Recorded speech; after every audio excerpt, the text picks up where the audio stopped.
Est-ce que vous allez me croire si je vous dis que la plus grosse guerre de gang de Marseille est née simplement à cause d'un glaçon? Laissez-moi vous raconter. Bon, ce que je vais dire peut paraître invraisemblable, mais avant, la DZ Mafia et le gang des Yoda cohabitaient sans problème. Même qu'on peut dire carrément qu'il y avait une espèce d'aide entre eux. Quand les guetteurs du clan des Yoda apercevaient la police, ils pouvaient créer Ara pour alerter les vendeurs de la DZ Mafia. Donc dans ces temps-là, il y avait une espèce de respect entre les deux clans. Et tout ça, c'était avant.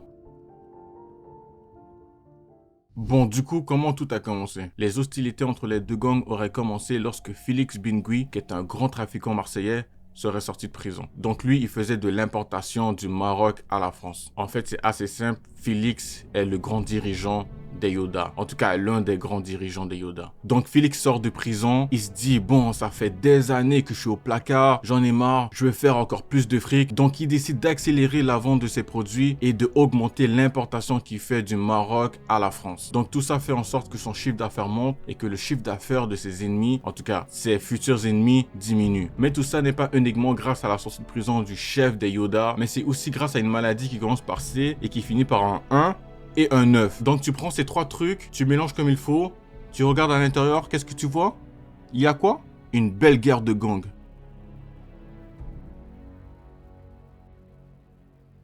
Vous vous rappelez quand j'ai parlé d'un glaçon au début de la vidéo? Eh bien, d'après les bruits qui courent, j'étais pas là, donc je peux pas vraiment vous dire si c'est la vérité ou pas. Mais de ce que j'ai pu lire, Midi Laribi, qui est l'un des créateurs de la DZ Mafia, et Félix Bingui, qui est un haut placé de la Yoda, se sont littéralement retrouvés face à face dans une boîte de nuit en Thaïlande.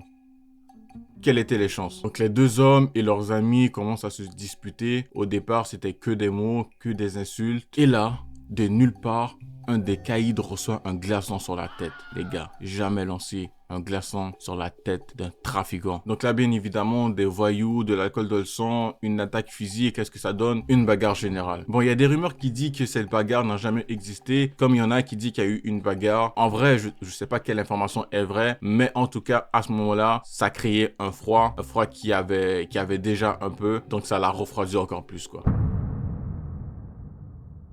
Premier mort. Mais avant ce meurtre du 15 février 2023, il y a eu quelques fusillades qui se sont passées dans le quartier de la Paternelle à Marseille, mais il n'y a pas eu de mort recensée. Par contre, le 15 février, un jeune homme de 17 ans n'a pas eu cette chance. Meurtre cette nuit, Cindy, un adolescent de 17 ans retrouvé mort à la Paternelle. Il s'est fait attaquer et battu à mort par une trentaine de personnes. Je pense que vous n'avez pas compris. Une trentaine de personnes, mais c'est un truc de ouf. J'ai jamais vu ça de ma vie, les gars. Il faisait partie des Yoda, donc la première attaque a été réalisée par la DZ Mafia. Multiples blessures infligées à l'arme blanche.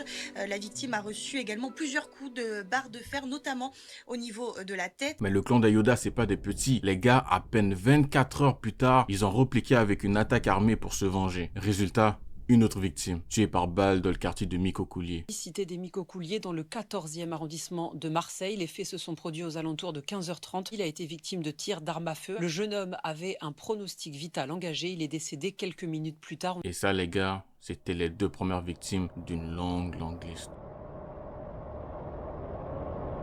Au départ, cette guerre opposait les frères de la DZ Mafia, un certain Madi Z, aussi appelé la Brute, face à les Yoda. Mais deux autres membres de la DZ Mafia, Mamine et Gabi, ont voulu faire encore plus de business. Ils ont vu une opportunité, ils ont vu des guerres, ils ont vu des points de deal en train de survoler, des gars qui sont fusillés, des territoires qui s'agrandissent. Donc ils se sont dit, tu sais quoi, je pense qu'on va rentrer aussi dans cette guerre. Donc c'était ces deux hommes qu'ils ont recruté, le fameux Matteo Farina. Je vais enchaîner mes contrats, frérot, je vais redescendre. Le soir, je vais remonter à Paname. Sur la vie de ma mère, tu vas te jurer, mon sang. Sur la vie de ma mère, tu vas péter un plan. Bon, pour tous ceux qui savent pas, il y a plein de vidéos sur lui, mais pour la faire bref, le gars, c'est un tueur en série, un jeune de base qui est devenu tueur en série pour la DZ Mafia. La nuit du 2 au 3 avril a été la nuit la plus meurtrière. Vers 23 h dans le 15e arrondissement de Marseille, 3 hommes ont été visés par un tireur. 2 des 3 ont été tués. C'est une dinguerie. Mais les frérots, à peine quelques heures plus tard dans le quartier des Aïgalades, une autre fusillade. 5 autres personnes blessées. Et d'après les rumeurs, c'était une attaque organisée par les Yoda. Mais malheureusement, ce n'est même pas fini. Vers 1 h du matin, une autre fusillade s'est fait entendre sur la rue Vincent Leblanc. Cette nuit, 3 fusillades ont fait 3 morts et 8 blessés.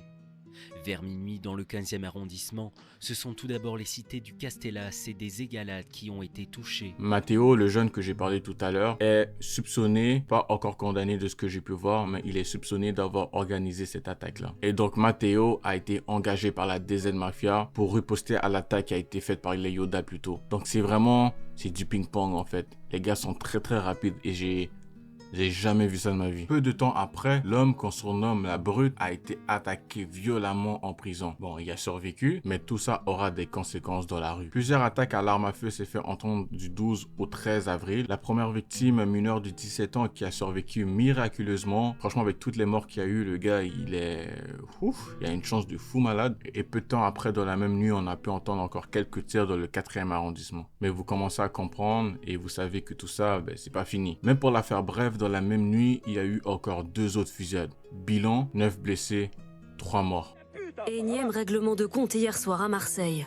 Tous ces fusillades, tous ces meurtres, ces pertes de territoire ont mis les patrons de la DZ Mafia dans une colère noire, les gars, noire. Donc là, les gars voulaient plus juste abattre des membres qui étaient pas importants, des gars des vendeurs, des simples guetteurs, tu vois. Les gars voulaient atteindre le noyau du gang. Et comme dans une série, nous avons affaire à des nouveaux personnages. Alicia, 25 ans, et Christian, 27 ans. Ces 2 personnes-là vont être assez importantes dans l'histoire. Qu'est-ce qui est marrant, c'est que ces 2-là sont un couple. Après, je sais pas s'ils ont voulu dire juste un couple en mode binôme ou un vrai couple, mais bon, on va dire que c'est un couple amoureux. Mais ces 2 gens-là, ce sont des trafiquants. Un couple en train de faire du trafic, c'est incroyable. Ça me rappelle un peu le couple de blancs qu'il y avait dans Top Boy, tu vois. Mais bon, enfin bref. Le couple a été engagé pour tuer des membres haut placés des Yoda. Et les 2 noms qu'ils ont reçus, c'est Félix Bingui et Omar B, qu'on surnomme Scar, comme le méchant de Roi Lion. Bon, heureusement pour eux et malheureusement pour les autres, ils savaient exactement où se trouvaient les 2 hommes. Donc sans perdre de temps, ils ont acheté leur billet d'avion pour Salou en Espagne.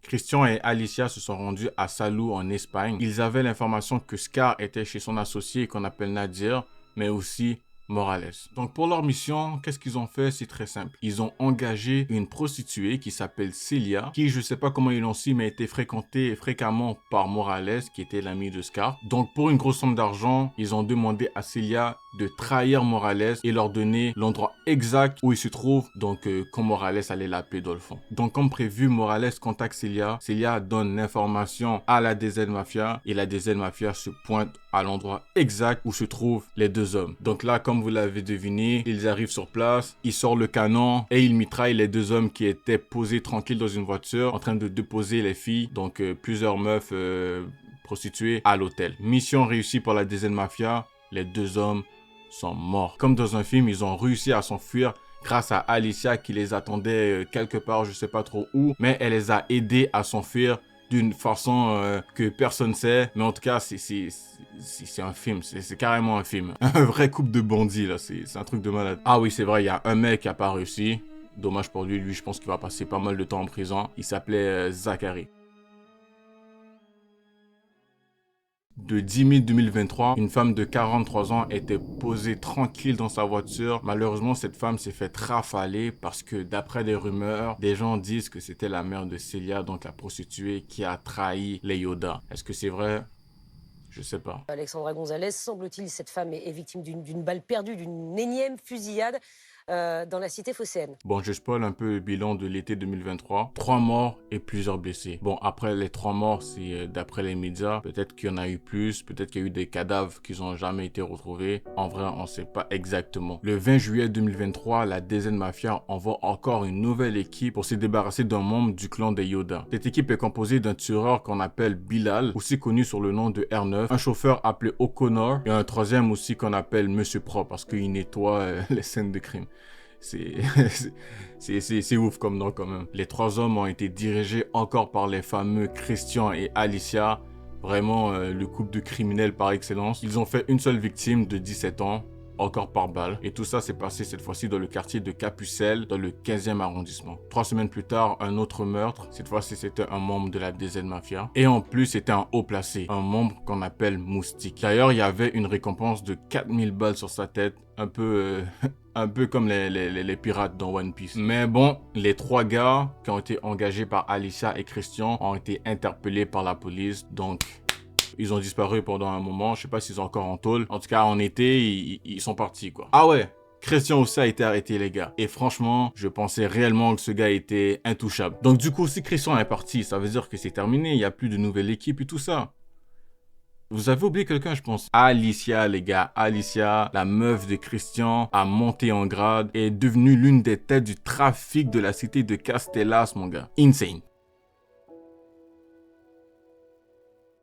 Bon les gars, c'est bientôt terminé, je vous le promets. En ce début de 2024, la Yoda avait perdu beaucoup de membres. Même des très haut placés, donc en vrai, ça la foutait vraiment mal pour eux. Mais évidemment, le couple Alicia et Christian ne pouvait pas continuer de faire ça jusqu'à l'infini. Donc Christian est rentré en prison, comme je vous ai dit il y a quelques secondes. Et le 12 janvier 2024, c'est le tour de Alicia de se faire arrêter. Donc les deux têtes de la cité de Castellas se sont fait coffrer, les gars. Donc ça aussi, ça a été quand même un coup dur pour la DZ. Ah oui, c'est vrai. En plus, elle était même pas seule. Il y avait 10 autres personnes qui ont été arrêtées avec elle. Bon, il y a eu beaucoup plus de morts, je pense, de la Yoda. Mais il y a eu, on dirait, beaucoup plus de prisonniers chez la DZ Mafia. Mars 2024, là, ça fait moins d'un an. Le chef des Yoda, Félix Bingui, le mec que je pensais immortel, le mec que je pensais inarrêtable, a été arrêté, les gars. Donc là, il y a énormément de dirigeants qui ont été coffrés et mis derrière les barreaux. Ça a pris du temps, mais ils ont fini par presque tous se faire avoir, quoi. C'était une grande guerre longue et pénible, mais la DZ Mafia fut le grand gagnant entre guillemets de cette guerre sanglante. Là, je pense même pas avoir fait le tour de toutes les victimes qu'il y a eu, mais je pense que j'en ai eu, j'en ai mentionné quand même une bonne partie. Honnêtement, j'ai vraiment été choqué par cette guerre. J'ai trouvé quand même ça intéressant parce que je savais pas qu'il y avait je savais qu'il y avait des trucs, des histoires de ouf qui se passaient à coups de calache à Marseille, mais des ping-pong, des attaques, 3-4 attaques dans la même nuit qui se passaient, je pensais même pas que c'était possible. On dirait que la police, je sais pas qu'est-ce que la police fait, mais en tout cas, c'est un truc de malade. Si vous êtes encore là à regarder cette vidéo, merci les gars, merci beaucoup de la force. Donc, vous pouvez vous abonner, mettre un petit like. C'était Coucou Jean, vous êtes sur la chaîne Coucou Land et on se dit à la prochaine pour une nouvelle vidéo.